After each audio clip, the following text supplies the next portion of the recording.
Старейший театр республики, Чувашский драматический, отметил 100-летний юбилей. Значимым событием в его истории от первого спектакля в 1918 году до переезда в нынешнее здание посвятили выставку. Она открылась в Государственном историческом архиве. С театральными предметами, ставшими теперь ценными экспонатами, познакомилась Наталья Егорова. Эти документы хранят все самые важные моменты истории театра. 27 января 1918 года в Казани зрителям представили первую постановку на чувашском языке. По пьесе Островского «Не так живи, как хочется». Поставил ее Иоаким Максимов-Кошкинский, он же и собрал небольшой коллектив. В Казани артисты выступали до 20 года, а с образованием чувашской автономии переехали в Чебоксары. Максимов-Кошкинский сам писал. В архиве имеются рукописи его пьес и переводил русских классиков. Он очень переживал за театр и даже отказывался от гонораров за переводы. В архиве есть его расписки, где режиссер просит не выплачивать ему денег. Сохранились даже такие документы, которые, так уж получилось, подпортил Иоаким Степанович Максимов-Кошкинский. Судя по всему, на одном из особенно скучных заседаний, протокол которого он вел, он начал делать зарисовки к будущему спектаклю по Шекспиру.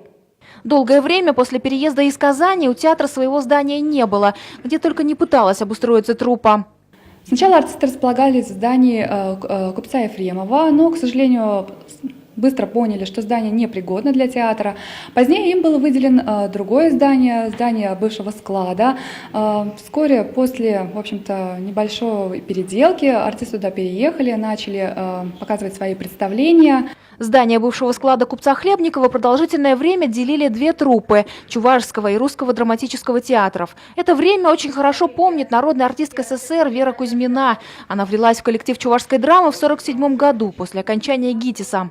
Театр находился на берегу Волги, и иногда мы на балконе там тихонько стоим и смотрим спектакли друг у друга. И вообще там было голубое фойе такое, и там проводили мы всякие там встречи, собрания там и обсуждения. Было как-то очень интересно. Жили дружно. Она младше самого театра на каких-то 6 лет. Вера Кузьминишна вспоминает, как в конце 40-х, начале 50-х по 3 месяца гастролировали в районах, перемещались на телегах, запряженных лошадьми, на старых грузовиках, мерзли в неотапливаемых помещениях. Но вспоминает она это с удовольствием и ищет себя молодую на черно-белых фотографиях. Ярусланова, Кумадеева, Кузьмина, Виктор Родионов. Судьбы двух театров переплетались еще не раз. Главный художник русской драмы Владимир Шведов работал в Чувашском академическом 6 лет.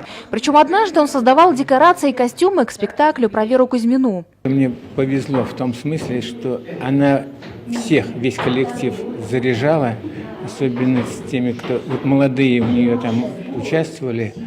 Они брали пример. Архивные документы рассказывают и про то, как театр работал в военные годы, когда многие артисты ушли на фронт, а оставшиеся ездили по военным частям и поднимали боевой дух солдат. Сотрудники архива уверяют, интересно будет не только причастным к театру, но и всем, кто любит искусство. Наталья Егорова, Михаил Солин, Вести Чувашия.